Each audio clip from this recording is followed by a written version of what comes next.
የመንፈስን ነገር የሚያስብ የመንፈስን ፍሬ ያፈራል። ስለ እግዚአብሔር ልናውቅ የተገባንን ነገር ሁሉ የምንፈልገውን ነገር ሁሉ መንፈስ ቅዱስ ያስረዳናል። እኛን ግን ውድ አደረገን። በዋጋ ተገዝታችኋልና የተከፈለብን ዋጋ ኢየሱስ ነው። የራሳችሁ አይደላችሁ ማለት he paid a lot of money። ምን ያህል ኤክስፔንሲቭ እንዳደረገን ተመልከቱ።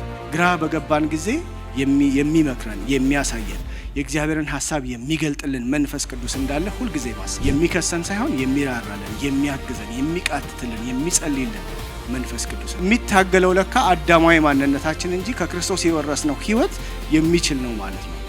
ፊክስ አድርጎናል ማለት ነው። ቀይሮናል ማለት ነው። አዲስ ህይወትን ሰጥቶናል ማለት ነው። ስለዚህ ሁሉ ጊዜ ከመንፈስ ጋር ኮኔክትድ የሆነ ሰው ሁሉ ጊዜ የመንፈስ ፍሬን እያፈራ መኖር ይችላል ማለት ነው። መንፈስ ቅዱስን ኦነር እናደርገው። ሁሉ ጊዜ ከኛ ጋር እንዳለ እናስብ።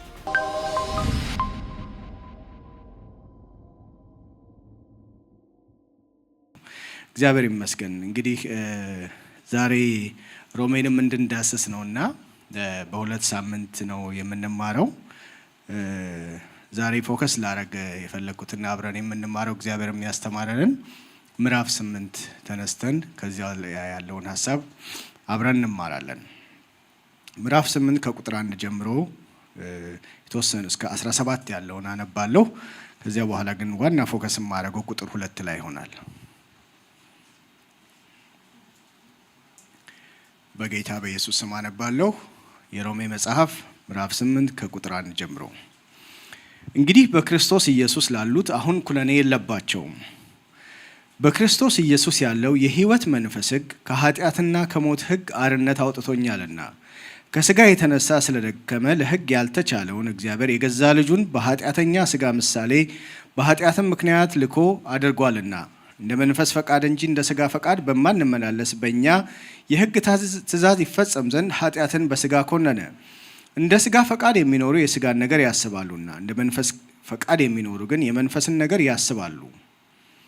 ስለ ሥጋ ማሰብ ሞት ነውና ስለ መንፈስ ማሰብ ግን ሕይወትና ሰላም ነው። ስለ ሥጋ ማሰብ በእግዚአብሔር ዘንድ ጥል ነውና ለእግዚአብሔር ሕግ አይገዛምና መገዛትም ተስኖታል።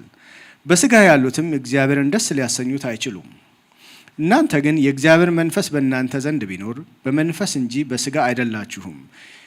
የክርስቶስ መንፈስ የሌለው ከሆነ ግን ይኸው የእርሱ ወገን አይደለም። ክርስቶስ በእናንተ ውስጥ ቢኖር ሰውነታችሁ በኃጢአት ምክንያት የሞተ ነው፣ መንፈሳችሁ ግን በጽድቅ ምክንያት ሕያው ነው። ነገር ግን ኢየሱስ ክርስቶስን ከሙታን ያስነሳው የእርሱ መንፈስ በእናንተ ዘንድ ቢኖር ክርስቶስ ኢየሱስን ከሙታን ያስነሳው እርሱ በእናንተ በሚኖረው በመንፈሱ ለሚሞተው ሰውነታችሁ ደግሞ ሕይወትን ይሰጠዋል። እንግዲህ ወንድሞች ሆይ ዕዳ አለብን። እንደ ሥጋ ፈቃድ ግን እንኖር ዘንድ ለሥጋ አይደለም። እንደ ሥጋ ፈቃድ ብትኖሩ ትሞቱ ዘንድ አላችሁና፣ በመንፈስ ግን የሰውነትን ሥራ ብትገሉ በሕይወት ትኖራላችሁ። በእግዚአብሔር መንፈስ የሚመሩ ሁሉ እነዚህ የእግዚአብሔር ልጆች ናቸውና። አባ አባት ብለን የምንጮህበትን የልጅነት መንፈስ ተቀበላችሁ እንጂ እንደገና ለፍርሃት የባርነትን መንፈስ አልተቀበላችሁምና። የእግዚአብሔር ልጆች መሆናችን ያ መንፈስ ራሱ በመንፈሳችን ይመሰክራል። ልጆች ከሆነን ወራሾች ደግሞ ነን ማለት ነው። የእግዚአብሔር ወራሾች ነን፣ አብረንም ደግሞ እንድንከብር አብረን መከራ ብንቀበል ከክርስቶስ ጋር አብረን ወራሾች ነን ይላል። ቁጥር 2 ላይ ያለውን ሞር ፎከስ አድርጌ በሱ ላይ እንድንማር ነው። በክርስቶስ ኢየሱስ ያለው የሕይወት መንፈስ ሕግ ከኃጢአትና ከሞት ሕግ አርነት አውጥቶኛል ይላል። 2 ሕጎች በእኛ ሕይወት ላይ አፕላይ እንዳደረጉ እዚህ ላይ ይነግረናል። ከዛ ፊት ምዕራፍ 8 ስትመለከቱ ከ20 ጊዜ በላይ ስለ መንፈስ ይናገራል፣ ስለ መንፈስ ቅዱስ ይናገራል። እና በጣም ስለ መንፈስ ቅዱስ ሲሪየስ ሆነን ማሰብና ማስተዋል ያለብን ነገር እንዳለ በደንብ የሚያሳይ ክፍል ነው ማለት ነው። ስለ መንፈስ ቅዱስ በደንብ የሚናገር ክፍል ከሮሜ ውስጥ አንዱ ምዕራፍ 8 ነው። ለዚህ በዚህ ቁጥር 2 ላይም ምን ይላል? ይሄ በኢየሱስ ክርስቶስ ያለው የሕይወት መንፈስ ሕግ አንድ ሕግ አለ። ሌላው ደግሞ ሕግ ምንድነው? ከምን ነፃ አውጥቶናል? ከኃጢአትና ከሞት ሕግ አርነት አውጥቶናል። አርነት የወጣንበት ሕግ አለ፣ አዲስ ሕግ ተሰጥቶናል ማለት ነው። ከሞትና ከኃጢአት ሕግ ነፃ ወጥተናል። ነፃ የወጣንበት ሕግ ምን አይነት ነው ማለት? ከዚህኛው ሕግ እኮ ነፃ ወጥተሃል ከተባለ አንድ ሰው ምንድን ነበር ያ ሕግ የሚለውን መረዳት ያስፈልጋል ማለት ነው። አዲሱስ ሕግ ምንድነው? ምንድነው የሕይወት መንፈስ ሕግ? አንዳንዴ አማርኛውም የድሮ ትርጉም ላይ ትንሽ ከበድ ሚል ይመስላል። ግን ይህን በጣም መረዳት ለህይወታችን ወሳኝ ነገር ነው። ነፃ የወጣንበት ነገር አለ በህይወታችን። መቼም እንደ አማኝ እንደ ክርስቲያን ሁልጊዜ የምንፈልገው ነገር አለ። ምንድን ነው የምትፈልገው ቢባል እንደ እግዚአብሔር ፈቃድ መኖር፣ በቃ እግዚአብሔርን ሀሳብ ተረድቼ እሱን ማገልገል፣ በቃ ሁልጊዜ በመልካምነት በመንፈስ ፍሬን እያፈራሁ መኖር ነው እንላለን። ነገር ግን ራሳችንን ደግሞ ወድቀን እናገኘዋለን፣ ፌል እናደርጋለን፣ እንደገና እንነሳለን፣ እንደገና እንወድቃለን፣ እንደገና እንነሳለን እና ትግል አለ። ይሄ ትግል እኛ ብቻ ሳንሆን ጳውሎስ ራሱ በምዕራፍ 7 ላይ ይገልጸዋል። በእኔ ማለት በስጋዬ በጎ ነገር እንዳይኖር አውቃለሁና ፈቃድ አለኝ፣ መልካሙን ግን ማድረግ የለኝም ይላል። የማልወደውን ክፉን ነገር አደርጋለሁ፣ ዳሩ ግን የምወደውን በጎውን ነገር አላደርገውም እያለ ወረድ ብሎ ቁጥር 24 ላይ ምዕራፍ 7 ነው እያነበብኩ ያለሁት። እኔ ምንኛ ጎስቋላ ሰው ነኝ፣ ለዚህ ለሞት ከተሰጠ ሰውነት ማን ያድነኛል ይላል። ማለት ትግል እንዳለ በውስጣችን መልካም ማድረግ የሚፈልግ ፓርት አለን። እንደገና ደግሞ ራሳችንን ስናየው ፌል እያደረግን እናገኘዋለን እና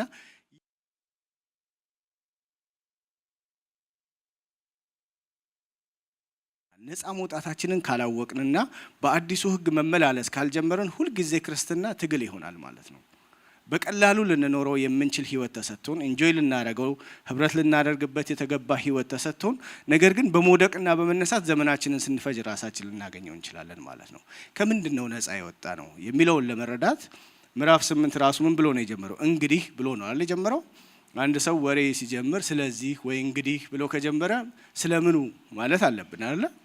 እንግዲህ ተብሎ አረፍተ ነገር አይጀመር። መጽሐፍ ቅዱስን ስናጠና አንዱ የተረዳ ነው የጥቅስ ስብስብ አይደለም። እንደምታውቁት መጽሐፍ ነው። the whole ኮንቴክስቱን መረዳት የበለጠ እንድንረዳው የቃሉን መንፈስ እንድንረዳው ያደርገናል። ስለዚህ ከምዕራፍ 1 ጀምሮ ስለምን እየነገረን ነው? በእግዚአብሔር መንፈስ ተነርቶ የተጻፈ መጽሐፍ ነው። የእግዚአብሔር መንፈስ ምንድን ነው የሚያስተምረን? በመጽሐፍ ቅዱስ በሮሜ መጽሐፍ ውስጥ የተጻፈው መልእክት በዛ ዘመን ለነበሩ የተጻፈ መልእክት ነው። አት ዘ ሴም ታይም ደግሞ ለእኛ ለትምህርታችን የተጻፈ ነው። በዚያ ጊዜ ጳውሎስ ሲጽፍ ምናልባት በሮሜ ለነበሩ አይሁዳውያንና አህዛብ ሁለቱም አንድ የሆኑት አህዛብም አሉ አይሁዳውያንም አሉ ለነሱ ሊሆን ይችላል እያሰበ የጻፈው፣ ግን መንፈስ ቅዱስ ይገልጥለታል ብዬ ማስባለሁ። መንፈስ ቅዱስ ግን እኛንም ከኛ በኋላ የሚመጣውንም ትውልድ ሁሉ እያሰበ ለትምህርታችን እንዲሆን የተገለጠ የእግዚአብሔር ዘላለማዊ ሀሳብና አጀንዳ ነው። ስለዚህ ይሄ ለህይወታችን ሆኖ የተሰጠን ነው ማለት ነው። ስለዚህ ከምዕራፍ 1 ጀምሮ ስታዩ እግዚአብሔር መጀመሪያ ምን አደረገ? ፐርፌክት የሆነ ወርልድን ፈጠረ። ኃጢአት የሌለበት ከእግዚአብሔር ጋር ህብረትን የሚያደርግ በሱ መልክና አምሳል የሚሆን ሰውን ፈጠረ። ነገር ግን ሰው ሲፈጠር ምን አብሮ ተሰጥቶታል? ፈቃድ ተሰጥቶታል። ያንን ፈቃዱን ተጠቀመና ምን አደረገ? ሰው ኃጢአትን አደረገ። ኃጢአት ሲያደርግ ኢሚዲየትሊ የሆነው ምንድነው? ከእግዚአብሔር መለየት ሆነ ማለት ነው። ከዚያ በኋላ ያላቸውን የሰው ልጆችን ህይወት በሙሉ ስትመለከቱ ምንድነው? በውድቀት አመፀኞች ሆኑ፣ በደለኞች ሆኑ፣ ተሳዳቢዎች ሆኑ፣ ነውረኞች ሆኑ እያለ ይናገራል። ከእግዚአብሔር የተለዩ ሰዎች ሆኑ እንዳለ ሁሉም ፍጥረት ሁሉ ተበከለ ማለት ነው። ኮራፕትድ ሆነ። እግዚአብሔር አስቀድሞ የፈጠረው ማንነትና ሰውነት ኮራፕትድ ሆነ። እግዚአብሔር ግን ህዝቡን አልተወውም ነበረ። በተለያየ መንገድ ራሱን ይገልጥ ነበር። አምላክነቱን በሚገልጥ መልኩ ምን ያደርግ ነበር? ያሳያቸው ነበር። ራሱን አልሰወረም ነበር። ራሱን በፍጥረትም ገልጦ ነበረ። ነገር ግን ሊያውቁት አልወደዱም። ሊያውቁት ስላልፈለጉ ምን አለ? ለማይረባ አእምሮአቸው ምን አድርጎ ሰጣቸው? አሳልፎ ሰጣቸው። ከሙሴ በኋላ ለአይሁዳውያን ምን ሰጣቸው? ህግን ሰጣቸው ይተዳደሩበት ዘንድ አይደለ? ነገር ግን በህግ ውስጥ መዳን አልቻሉም።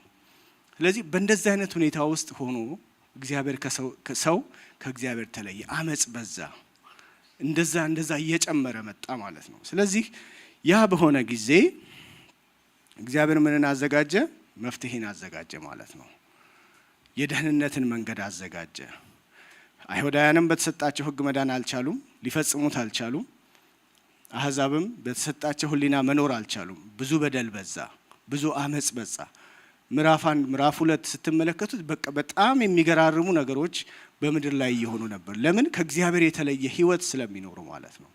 እግዚአብሔር በእነሱ ስለሌለ ማለት ነው። አስቀድሞ የተፈጠረው ሰው ኦልሬዲ ኮራፕትድ ሆነ ማለት ነው። ተበላሸ። ቫይረስ ሲገባበት አሁን ኮምፒውተር ታውቃላችሁ አይደል? በቃ ስሎ ይሆናል። በቃ የተለያየ የምትፈልጉትን ነገር መስራት አይችልም። ኮራፕትድ ይሆናል። ሌላ ነገር መጥቶ ስለገባበት ማለት ነው። ስለዚህ እንደዛ ሆነ። ስለዚህ የተዘጋጀው የደህንነት መንገድ ህዝቡን ሊያድን ስለፈለገ ምን አደረገ? ልጁን ኢየሱስ ክርስቶስን ላከ። ሁሉ ኃጢአትን ሰርተዋል፣ የእግዚአብሔር ክብርም ጎሏቸዋል አለ። ማንም አንድ እንኳ ጻድቅ የለም። ምን ሆኑ? ሁሉ ኃጢአተኛ ሆነ። ሁሉ በደለኛ ሆነ። ስለዚህ እግዚአብሔር አልተወውም። ምንን አዘጋጀ? የደህንነትን መንገድ አዘጋጀ። ልጁን ኢየሱስ ክርስቶስን ላከና ለኛ ሁሉ መዳን ምክንያት ሆነ ማለት ነው። በምን? እሱ በሰራው ስራ በማመን ማለት ነው። መከፈል ነበረበት፣ ያ ዕዳ መከፈል ነበረበት። ሰው በመልካም ስራ ወይም ሕግን ጠብቆ ሊድን ስላልቻለ እሱ ልጁን ላከና ምን አደረገ? በሱ በማመን የሚሆን ደህንነትን አዘጋጀልን ማለት ነው። ግን እዛ ውስጥ አሁን ለአይሁዳውያን ኢየሱስ ክርስቶስ ለመዳን ምክንያት አልሆናቸውም ነበር አለ። የመሰናከያ ድንጋይ ነው የሆነባቸው። እሱም ባለማመን እንዲያውም የበለጠ ከእግዚአብሔር እየራቁ መጡ። እሱን አልተቀበሉት፣ እንዲያውም ሰቀሉት። አስቀድሞ እሱ እንዲያውም የመጣ ወደ እነሱ ነበር አለ። አስቀድሞ ወደ ገዛ ወገኖቹ መጣ፣ እነሱ ግን አልተቀበሉትም። ለተቀበሉት ግን በስሙ ለሚያምኑ ለእነሱ የእግዚአብሔር ልጆች የሆኑ ዘንድ ስልጣንን ሰጣቸው ይላል። ስለዚህ እነሱ አልተቀበሉትም። ስለዚህ አሁንም ጠፉ ማለት ነው። ነገር ግን እግዚአብሔር ያዘጋጀ መዳን መንገድ ይሄ ነበር። በዚህ መጽሐፍ ላይ አይሁዳውያን እንግዲህ ተደራሲዎቹ አይሁዳውያንም አሕዛብም ስለሆኑ ሲሞግታቸው ታያላችሁ። በሕግ ነው የምትመኩት፣ ሕግ ስለተሰጣችሁ እኮ አትጸድቁም፣ ሕግን ብትፈጽሙ ነበር የምትድኑት ይላቸዋል።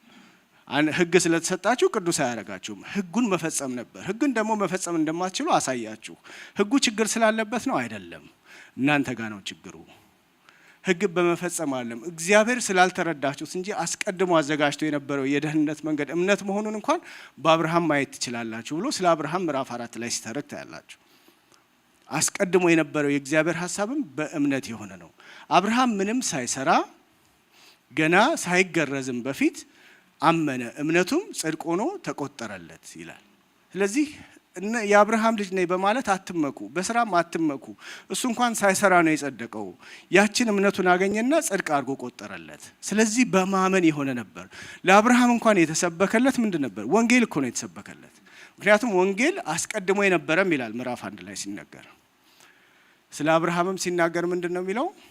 ለብዙዎች እንደሚነገር ስለ ዘሮችህ አላለውም፣ ነገር ግን ስለ አንድ እንደሚነገር ስለ ዘርህ አለው። እሱም ማን ነው ይላል?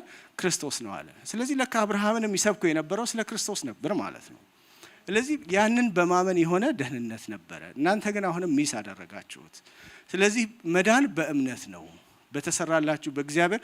አሁን ምዕራፍ 11 ሮያል ላይ ስትመለከቱ በጣም በብዙ ድካማቸው የምናውቃቸው ወገኖች ኦነር የሚያደርግላቸው እምነታቸውን ነው። አሁን ሳራ ሲባል እኔ አሁን ትዝ የሚለኝ መጀመሪያ የሚመጣልኝ ልጅ ትወልጃለች ስትባል መሳቋ ነው፣ ድካሟ ነው የሚመጣል። የእናንተን አላውቅም። እና ግን እግዚአብሔር ግን እንደዛ ለሚያያት ሳራም በእምነት ለመጸለት አቅምን አገኘች። የእምነት አርበኛ ነች እያለ ይነግረናል። ያቺ መልካም ነገሯን ሲያሳይ ማለት በቃ ይፈልጋል እግዚአብሔር ሊያጸድቃቸው። ምንድን ነው የሚፈልገው? ትንሽዬ እምነት ይፈልግላቸዋል ማለት ነው። ለአብርሃም እኮ አምኖ ጽድቅ ሆኖ የተቆጠረለት ተስፋ ተሰጥቶት ነው። ድል አድርጎ መጥቶ ታውቃላችሁ፣ ምዕራፍ 15 ላይ ነው ይሄ ሀፕን ያደረገው። ድል አድርጎ መጥቶ ውስጡ ግን ፍርሃት ነበረው።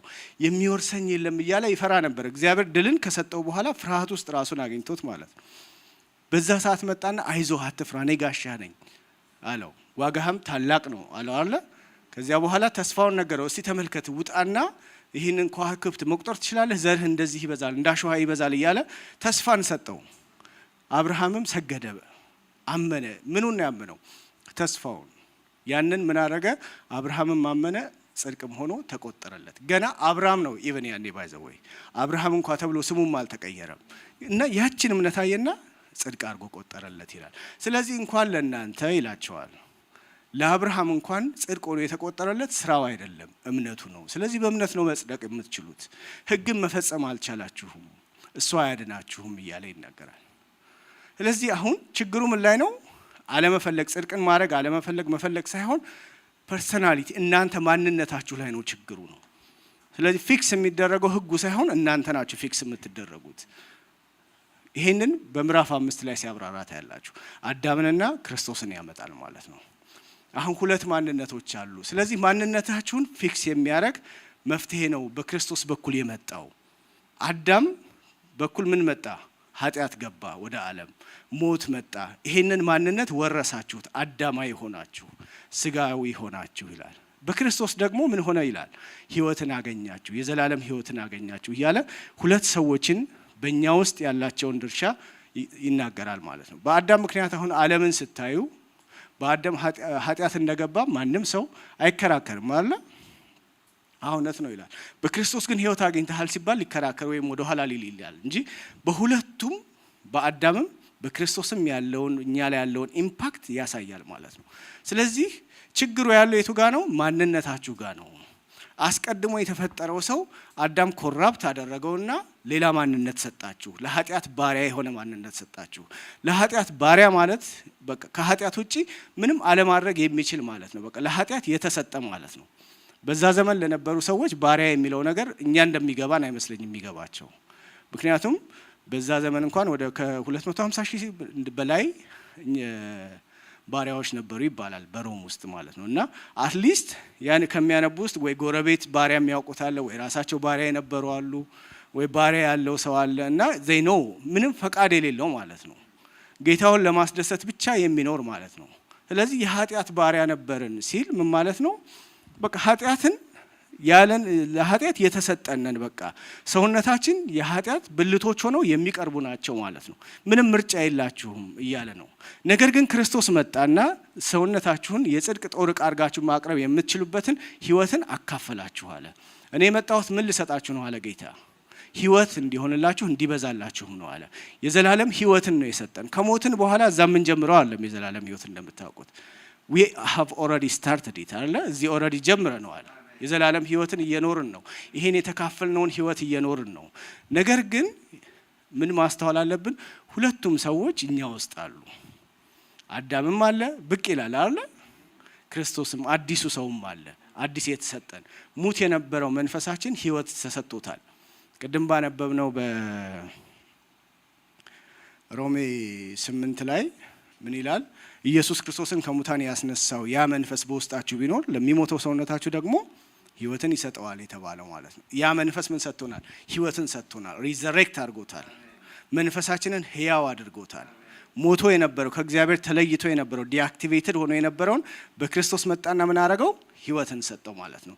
የትኛው መንፈስ? ኢየሱስ ክርስቶስን ከሙታን ያስነሳው መንፈስ ማለት ነው።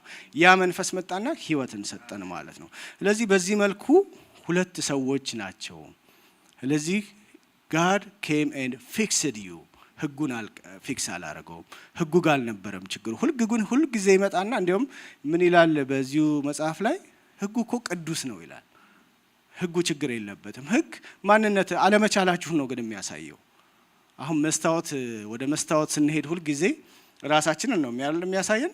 የሆነ ቆሻሻም ካለ ቆሻሻውን ያሳየናል። በቃ እኛንም ማንነታችንን ነው። እና ህግ ሁል ጊዜ ለመፈጸም በሄድን ቁጥር ሁል ጊዜ ምን ይለናል? አንተ አትችልም፣ ይህም መፈጸም አትችልም፣ አንተ ስጋዊ ነህ፣ አንተ አዳማዊ ነህ እያለ ማንነታችንን ነው የሚነግረን ህግ ማለት ነው። ስለዚህ ሁል ጊዜ ፌል ያደርጋል። ማን ነው ግን ፌል የሚያደርገው? አዳም ነው። መርሳት የሌለብን ደግሞ ይሄ አዳም ሁል ጊዜ አብሮን እንዳለ ነው ማለት ነው። አብሮን አለ። ኢየሱስ ክርስቶስ ግን መጣና በሮሜ 8:3 ላይ ከስጋ የተነሳ ስለደከመ ለህግ ያልተቻለውን እግዚአብሔር የገዛ ልጁን በኃጢአተኛ ስጋ ምሳሌ በኃጢአት ምክንያት ልኮ አድርጓልና እንደ መንፈስ ፈቃድ እንጂ እንደ ስጋ ፈቃድ በማንመላለስ በእኛ የህግ ትእዛዝ ይፈጸም ዘንድ ኃጢአትን በስጋ ኮነነ አለ። በስጋ መጣና ምን አረገው? ህግን ፈጸመው። ይህንን ህይወት ደግሞ ምን አረገን? አካፈለን ማለት ነው። ይሄ የህይወት መንፈስ ህግ ነው። ይሄንን ህይወት ነው የሰጠን ማለት ነው። የሚታገለው ለካ አዳማዊ ማንነታችን እንጂ ከክርስቶስ የወረስነው ህይወት የሚችል ነው ማለት ነው። ፊክስ አድርጎናል ማለት ነው። ቀይሮናል ማለት ነው። አዲስ ህይወትን ሰጥቶናል ማለት ነው። እኛ ግን እንደተቀየርን ካላወቅንና አዲሱ ማንነታችንን ካልገባን በህይወት መንፈስ ህግ እየተዳደርን እንደሆነ ካላወቅን ግን ሁልጊዜ ያ አካል ላንረዳው እንችላለን። ሁልጊዜ ልንወድቅ እንችላለን ማለት ነው። ስለዚህ መንፈስ ቅዱስ እዚህ ጋር መጣ ማለት ነው። ይሄንን ተስፋ ድሮ ለአይሁድ ለእስራኤላውያንም ነግሯቸው ነበረ። በኤርምያስ 31:33 ላይ እንደዚህ ይላል፣ እነሆ በእስራኤል ቤት ከይሁዳ ቤት ጋር አዲስ ኪዳን የምገባበት ወራት ይመጣል ይላል እግዚአብሔር። ከግብፅ አገር አወጣቸው ዘንድ እጃቸውን በያዝኩበት ቀን ከአባቶቻቸው ጋር እንደገባሁት ቃል ኪዳን አይደለም፣ አዲስ ቃል ኪዳን ነው። እነሱ በኪዳኔ አልጸኑም፣ እኔም ቸል አልኋቸው ይላል እግዚአብሔር። ከነዚያ ወራት በኋላ ከእስራኤል ቤት ጋር የምገባው ቃል ኪዳን ይህ ነውና ይላል እግዚአብሔር፣ ሕጌን በልቦናቸው አኖራለሁ፣ በልባቸውም እጽፈዋለሁ፣ እኔም አምላክ ሆናቸዋለሁ፣ እነርሱም ሕዝብ ይሆኑኛል። እያንዳንዱ ሰው ባልንጀራውን እያንዳንዱም ወንድሙን እግዚአብሔርን እወቅ ብሎ አያስተምርም። ከታናሹ ጀምሮ እስከ ታላቁ ድረስ ያውቁኛል ይላል እግዚአብሔር። እንዴት? በደላቸውን እምርላቸዋለሁ፣ ኃጢአታቸውንም ከእንግዲህ ወዲህ አላስብምና ይላል። በሕዝቅኤልም በኩል ይህ ተስፋ ተሰጥቶ ነበረ። ምንድን ነው? አዲስ ልብ እሰጣችኋለሁ፣ አዲስ መንፈስ በውስጣችሁ አኖራለሁ፣ የድንጋዩንም ልብ ከስጋችሁ አወጣለሁ፣ የስጋንም ልብ አሰጣችኋለሁ፣ መንፈሴም በውስጣችሁ አኖራለሁ፣ በትእዛዜም አስኬዳችኋለሁ፣ ፍርዴንም ትጠብቃላችሁ ታደርጋላችሁም። ልክ ይህን ፍርድም ትእዛዙንም ማድረግ የሚቻልበት ዘመን ይመጣል። መቼ? መንፈሱን ሲሰጥ። በቃ አሁን አልቻላችሁም፣ ማድረግ ግን ትችላላችሁ። መቼ? ግድ የለም ይሄ ህግ ከባድ ነው፣ ህጉን እቀይርላችኋለሁ አላለም። ተስፋው እሱ አይደለም፣ ህጉ እንዳለ ነው፣ ይጸናል። ነገር ግን መንፈሴን እሰጣችኋለሁ። መንፈሴ ደግሞ የት ይመጣል አለ? በእናንተ ውስጥ ይኖራል አለ። መንፈስ ቅዱስ ምን ሊያደርግ ይመጣል? እኛ ጋር ሊኖር ይመጣል ማለት ነው። ምክንያቱም ታውቃላችሁ እግዚአብሔር በህዝቡ መካከል ማደር ይፈልጋል። ከእስራኤልም ሲያወጣቸው ምን ብሎ ነው? ህዝቤ ያገለግለኝ ዘንድ ልቀቅ አለ አይደለ? ከወጡ በኋላ የሰጣቸው አንዱ ትእዛዛት በመካከላችሁ አድር ዘንድ የመገናኛ ድንኳንን ስሩልኝ አለ። በውስጣቸው እንዳያደር ኮራፕትድ የሆነው አዳም ነው። በእነሱ ውስጥ መኖር አይችልም። እና ይሄ ደግሞ ምሳሌነት ያለው ነው። እንደምታውቁት ለሙሴ ምን ብሎታል? እያንዳንዱ የምታደርገውን ይሄን ዲዛይን ብሉፕሪንቱን ሰጠውና እንደነገርኩህ ለማድረግ ተጠንቀቅ አለው።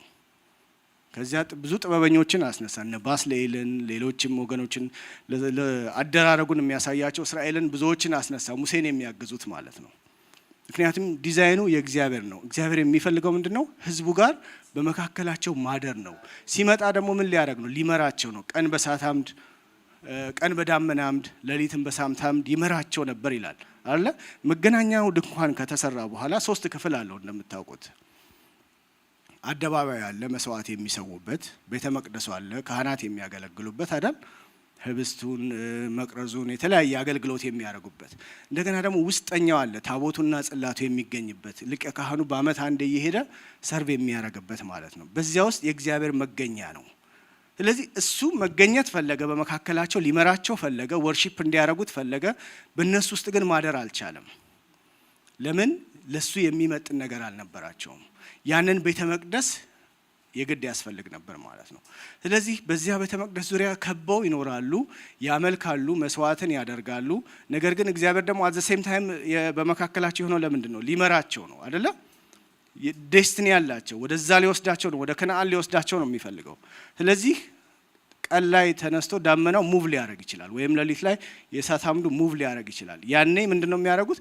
ሁሉን ነገር ይነቅሉና በዛ ትይዩ ሄደው ደግሞ ይተክሉታል ማለት ነው። መንፈስ ቅዱስ የሚመጣው ሊመራን ነው ማለት በቃ መጥቶ የሆነ ኮምፎርታብል ሆነን ምናምን አይደለም፣ ወይም ደግሞ ስንፈልገው ብቻ የምናማክረዋለን። ልንታዘዘው ይፈልጋል፣ ልናመልከው ይፈልጋል። ያ አይነት ፌሎሺፑ ላይ ምን አለበት? መታዘዝ አለው ማለት ነው። ነቅለው ሲሄዱ አብረው ካልሄዱ ምን ይሆናል? የእግዚአብሔር መገኘት አይኖርም ማለት ነው። ምልክቱን ይሰጣቸዋል። ስለዚህ በዛ መልኩ ነበረ ህብረት የሚያደርጉ የነበረው ማለት ነው። አሁን ግን ምን አደርጋለሁ አላቸው? መንፈሴን በውስጣችሁ አኖራለሁ አላቸው። በትእዛዜም አስኬዳ ፍርዴንም ትጠብቃላችሁ። አሁን አቅም ታገኛላችሁ በክርስቶስ። ይሄንን ምን አደረገው? ይሄን ቤተ መቅደስ ሰራው ማለት ነው። ይሄን ቤተ መቅደስ አፍርሱት በ3 ቀን ሰራዋለሁ አለ አይደል? እኛን ሰራን ማለት ነው። እናንተ የእግዚአብሔር ምንድናችሁ አለን? ቤተ መቅደሶች ናቸው አለን። አሁን በእኛ ውስጥ ሊያደር መጣ ማለት ነው። ግን በእኛ ውስጥ ሊያደር የመጣው መንፈስ ቅዱስ ካላወቅ ነው ምን ሊሆን ይችላል? ኢግኖር ልናደርገው እንችላለን፣ እንደ ደባል ልናኖረው እንችላለን።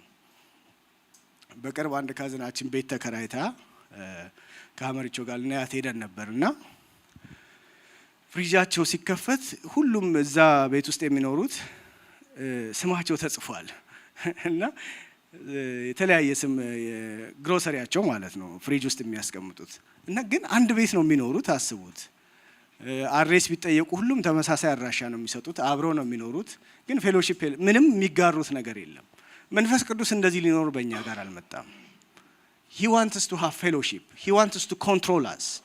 ሊመራን ይፈልጋል፣ ኮንትሮል ሊያደርገን ይፈልጋል እንጂ የሱ የምንለው ይሄ የኔ ነው አላስነካህም የምንለው ነገር የለም። ሲመጣ ሊቆጣጠረን ነው የሚመጣው። ለኛም የሚበጀን የሚጠቅመን ይሄኛው ነው።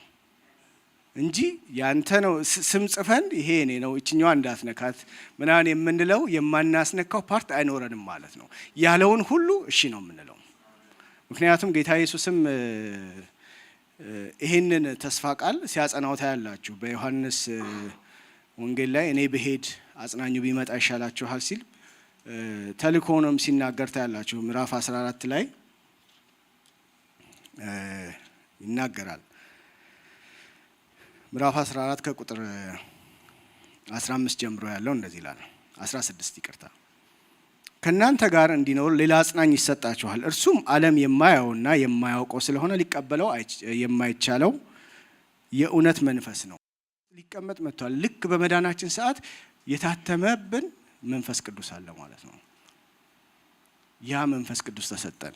እዚሁ ላይ ወረድ ብሎም ቁጥር 25 ላይ ሲናገር ምን እንደሚያደርግ ከእናንተ ዘንድ ስኖር ይህን እነግራችኋለሁ። አብ በስሜ የሚልከው ግን መንፈስ ቅዱስ የሚሆነው አጽናኝ እርሱ ሁሉን ያስተምራችኋል፣ እኔ የነገርኳችሁንም ሁሉ ያሳስባችኋል። ሊያስተምረን፣ የእግዚአብሔርን ሀሳብ ሊነግረን፣ የልቡን ሀሳብ ሊገልጥልን፣ ሊመራን፣ ሊያሳየን፣ የተማርነውንም ደግሞ እንድናስብና እንድናሰላስለው ፍሬ እንድናፈራበት መንፈስ ቅዱስ ይመጣል ማለት ነው። ይሄ ተስፋ ቃል በሐዋርያት ስራ ላይ ደግሞ ሲፈጸም ታዩታላችሁ። እነዛን ደካማ የነበሩ ሰዎችን ሁሉ ሰብስቧቸው ቻው ሲላቸው ምንድን ነው ያላቸው?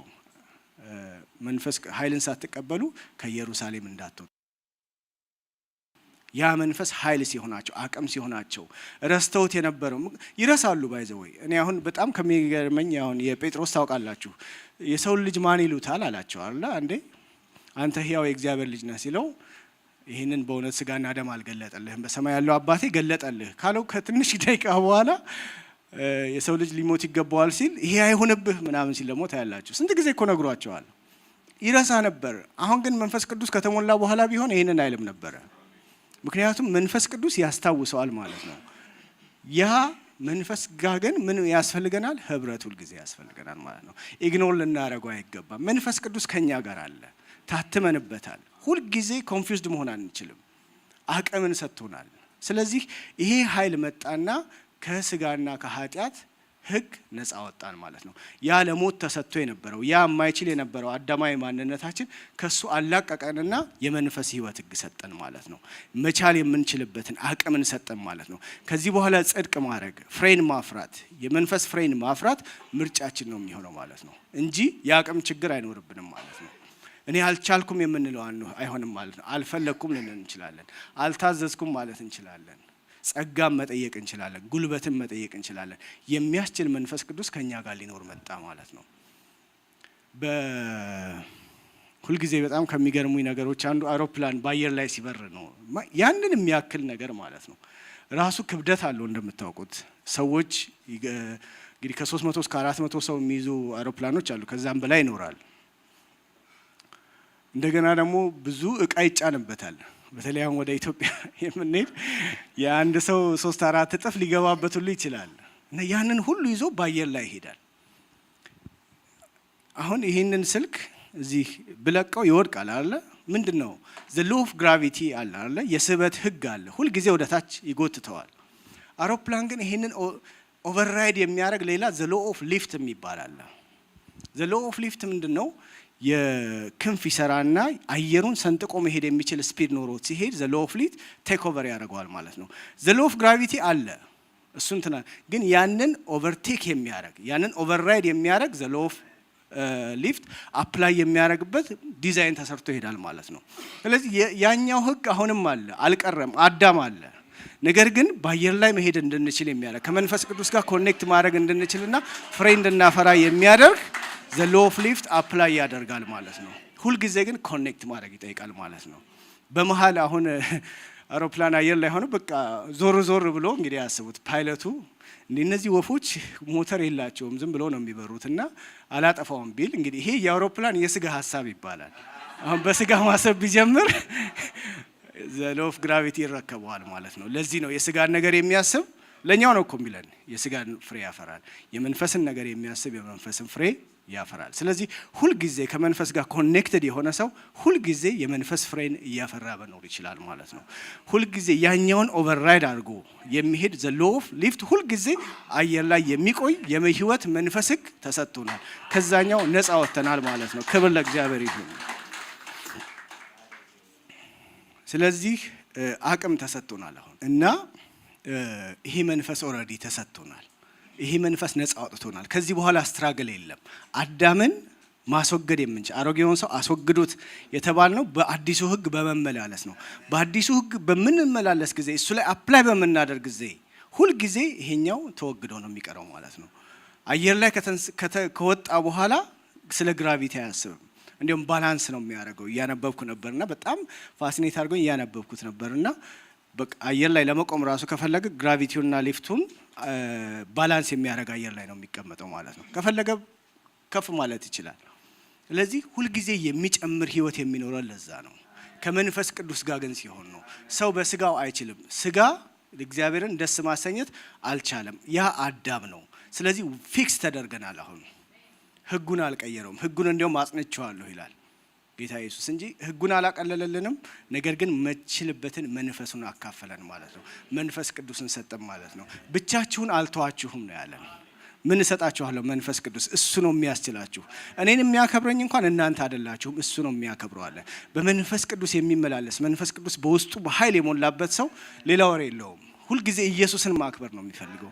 በቃ ኢየሱስን ግሎሪፋይ ማድረግ ነው የሚፈልገው። ምክንያቱም መንፈስ መጥቶ ስለኛ አያወራም፣ ስለ ኢየሱስ ያወራል። በቃ እሱን የሚያከብረው እሱ ነው። ቴክ ኦቨር ያደርጋል። በቃ መንፈስ ቅዱስ መጥቶ ያንን ነው የሚፈልገው። ለዚህ ነው መንፈስን መጠማት ያለብን ማለት ነው። ምንም ትግል አያስፈልገውም። በስራችሁ እንዳትሞክሩ ትራይ ሃርድ አላለንም አይደለ? በቃ እስቲ ሞክሩ ግድ የላችሁም አላለም። መንፈሴን እሰጣችኋለሁ ያኔም ትታዘዙኛላችሁ ታከብሩኛላችሁ አለ። እንዳለውም አደረገው። በቤዛነት ቀን የታተምንበት ቅዱሱ መንፈስ ማለት ነው። ልክ ሲሆን ምንድነው ኢሚዲየትሊ ያደረገው? መንፈሱን በውስጣችን አስገባው ማለት ነው። ማደሪያው አደረገን ማለት ነው። ቤተ መቅደሱ አደረገን ማለት ነው። በእኛ ጋር የሚገናኝበት ኮሚኒኬት የሚያደርግበት መንፈሱ ከመንፈሳችን ይመሰክራል ይላል አይደል? አሁን የእግዚአብሔር ልጆች መሆናችን የሚመሰክርልን እኮ መንፈሱ ነው። በውስጣችሁ ያለው የእግዚአብሔር መንፈስ በመንፈሳችሁ የእግዚአብሔር ልጆች መሆናችሁን ይመሰክርላችኋል ይላል። አሁን ልጆቻችን ተጠራጥረው አያውቁም ማለት የሆነ እግዚአብሔር በውስጣችን የተከለው ነገር አለ። እነሱ አላዩም እኮ ሲወለዱ፣ ግን የኛ ልጆችን አንድም ቀን አይጠራጠሩም። ስለዚህ እኛ አሁን የእግዚአብሔር ልጅ መሆኑን የሚጠራጠር ሰው አለ? የለም።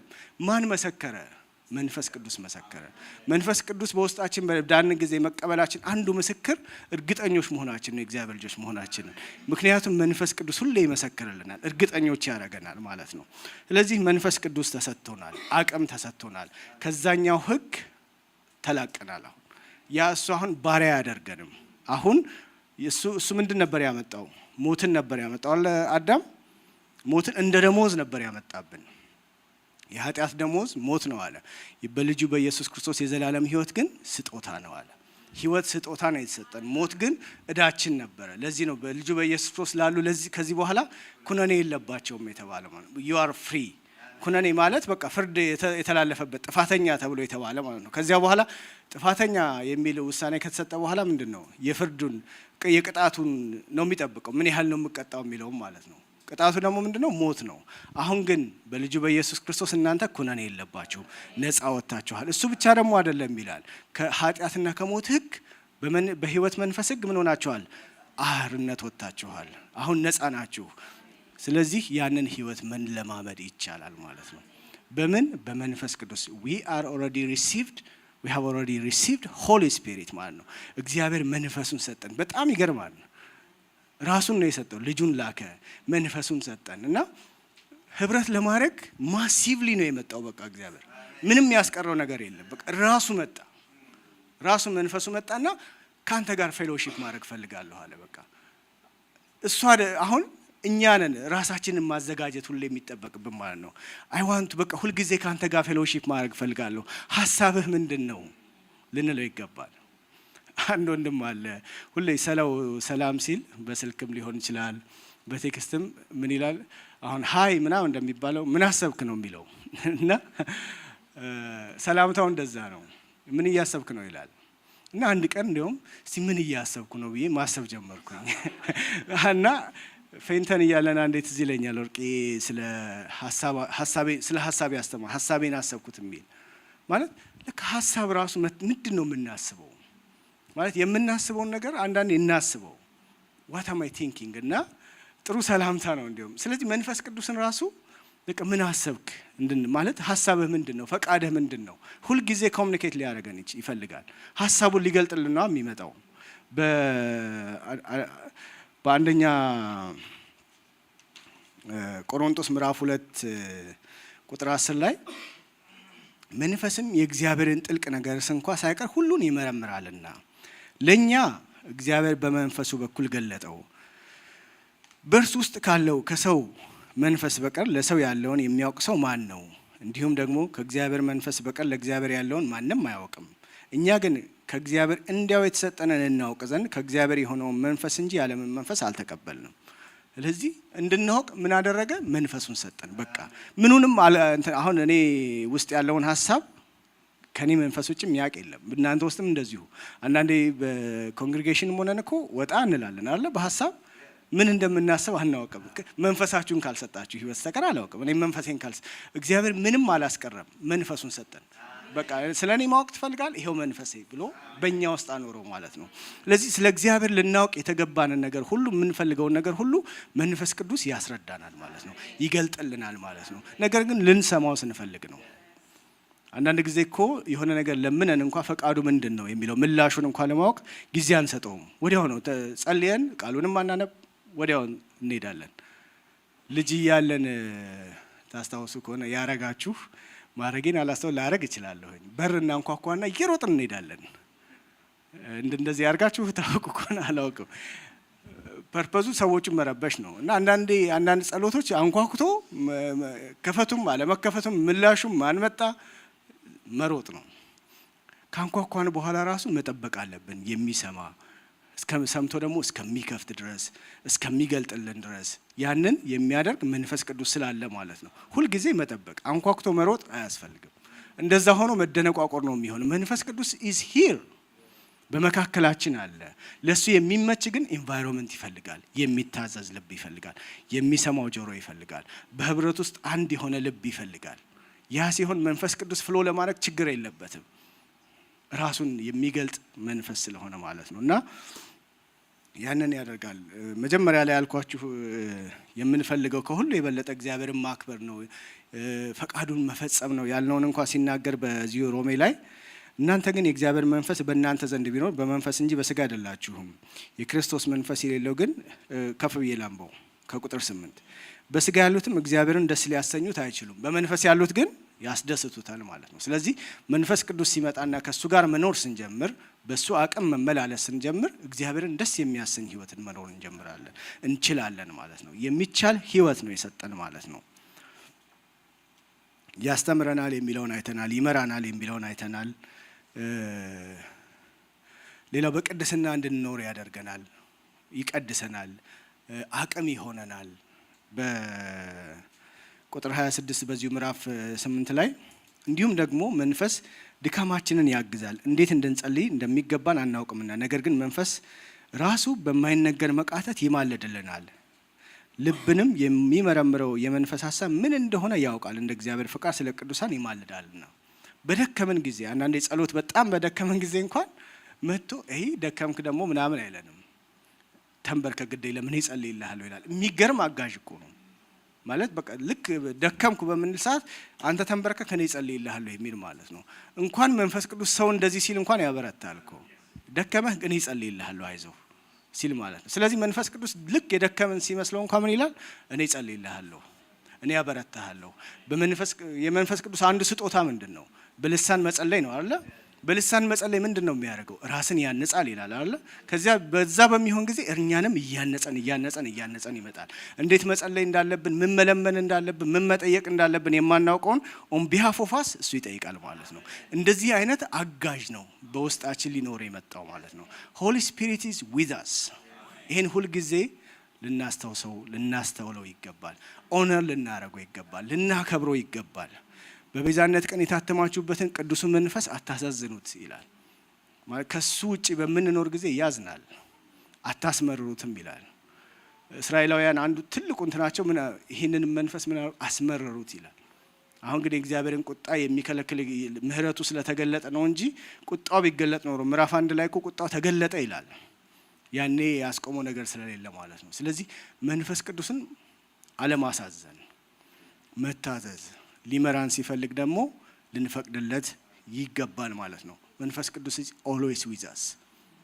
ይሄን ምዕራፍ 8 በዋናነት የሚያስተምረን ይሄ ነውና እንደ ሰመራይዝ ለማድረግ ያህል አንደኛ ከኃጢአት እና ከሞት ሕግ ነፃ ወጥተናል። እሱ ከዚህ በኋላ በእኛ ላይ ስልጣን የለውም።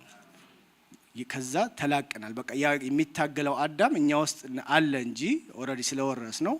ግን መወገድ የሚችል አዳምና ማንነት ነው። እሱኛው ማንነትን እግዚአብሔር ፊክስ አደረገው። በልጁ በኢየሱስ ክርስቶስ መጣና አዲስ ህይወትን ሰጠን። ማንም በክርስቶስ ቢሆን አዲስ ፍጥረት ነው አለ። አዲስ ፍጥረት አደረገን። አስቀድሞ ዲዛይን አድርጎት የነበረውን ሰው ሪስቶር አደረገው ማለት ነው። አስቀድሞ ያዘጋጀውን ያንን ሰው መለሰው ማለት ነው። በክርስቶስ ኢየሱስ ማለት ነው። ኢየሱስ የመጣው ትልቅ ሚሽን ይዞ ነው። ይህንን ሪስቶር ሊያደርግ ነው። የላከኝን ሁሉ አድርጌ አከበርኩሃል፣ ፈጽሜ አከበርኩሃል። አባቱን ያከበረው እሱ ነው። በማድረግ ይህን ትልቅ ዋጋ ከፍሎ እኛን ሁሉ ወደ መንግስቱ አፈለሰን ማለት ነው። የአባቱ ምን አደረገን? ቤተ መቅደስ አደረገን ማለት ነው። የእሱ መኖሪያ ያደረገን ማለት ነው። ስለዚህ ሁልጊዜ ልንጠነቀቅ ይገባል ማለት ነው። መንፈስ ቅዱስ በውስጤ እንዳለ ሁሌ ማሰብ አለብኝ። ግራ በገባን ጊዜ የሚመክረን የሚያሳየን የእግዚአብሔርን ሀሳብ የሚገልጥልን መንፈስ ቅዱስ እንዳለ ሁልጊዜ ማሰብ አለን ማለት።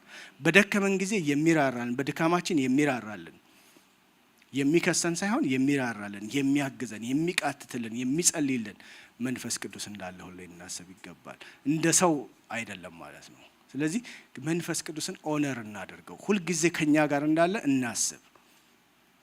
ለኛ ኦልሬዲ የተሰጠን የታተምንበት መንፈስ ነው ማለት ነው። እና ይሄ ደግሞ ማንነታችንም የሚመሰክር ነው፣ እንደገና ደግሞ የሚመራንም ነው ብለናል ማለት ነው። መመራት ላይ በጣም ሄስቴት እንዳናደርግ። በቃ በዚህ ሂድ ካለ መሄድ ነው።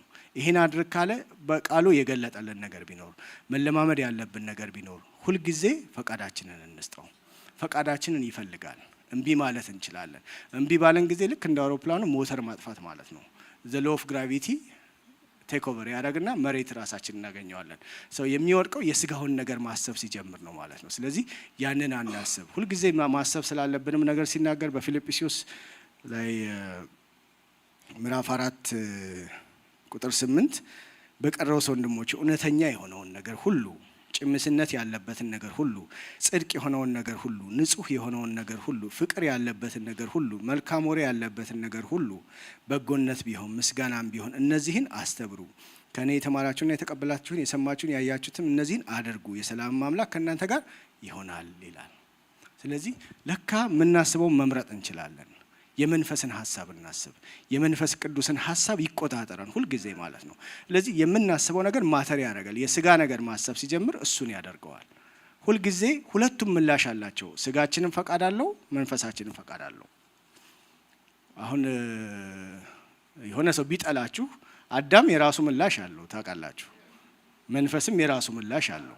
ስለዚህ የትኛውን ነው የምንሰማው? አዳም አሁን በሪያክሽናችሁ ማንን እንደሰማን ለማወቅ ሪያክሽናችሁ ይነግረናል። በቃ ክፉ ያደረጉብን መልካም አድርገን ራሳችንን ካገኘ ነው አዲሱ ሰው ነው ለካ እያደገ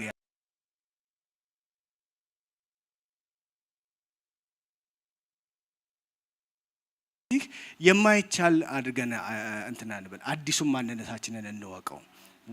ኢንስቶል ተደርጓል። የእግዚአብሔር መንፈስ በውስጣችን ተተክሏል ማለት ነው። ስለዚህ ህብረት እናድርግ፣ ከመንፈስ ቅዱስ ጋር በጸሎት ህብረት እናድርግ፣ በቃሉ ህብረት እናድርግ። እንጠማው። ሁልጊዜ እንድንራበው ይፈልጋል ማለት እኛ ጋር ስለተገኘ አናርክሰው። እኛን መጥቶ ኤክስፔንሲቭ አደረገን እንጂ እሱ ርካሽ ስለሆነ አይደለም። እኛን ግን ውድ አደረገን። በዋጋ ተገዝታችኋልና የተከፈለብን ዋጋ ኢየሱስ ነው። የራሳችሁ አይደላችሁ ማለት ሂ ፔይድ a lot of money። ምን ያህል ኤክስፔንሲቭ እንዳደረገን ተመልከቱ። በጣም አንድን ዋጋ ኤክስፔንሲቭ የሚያደርገው አንድ ጊዜ የሆነ ጨረታ ሙዝ ይመስለኛል የተበላሸ እንደዚህ ተሸጦ በጨረታ ብዙ ብር ነው እና ውድ ሙዝ ተባለ። ውድ ያደረገው ሙዝነቱ አይደለም፣ የተከፈለበት ዋጋ ነው። that is the price እኛን ውድ ያደረገን ማለት ነው። መንፈስ ቅዱስ ሲመጣ ትንሽ እንዳናደርገው። የእግዚአብሔር መንፈስ ነው። እኛ ጋር የመጣው ስላከበረን ስለወደደን ነው። ሌላ ምንም ዲዘርቭ ስለምናረግ በዚህ ያን ያህል ወርዝ ስለምናረግ አይደለም። አብርሃም እኔ ዋጋህ ታላቅ ነው ሲል እኔ ነኝ ዋጋህ እያለው ነው። ስለዚህ we are expensive because of Jesus Holy Spirit God። ስለዚህ ይህንን እናድርግ። የእግዚአብሔር ቃል እንደሚል የኢየሱስ ክርስቶስ ጸጋ፣ የእግዚአብሔር አብ ፍቅር፣ የመንፈስ ቅዱስ ኅብረት ከእናንተ ጋር ይሁን። ተባረኩ።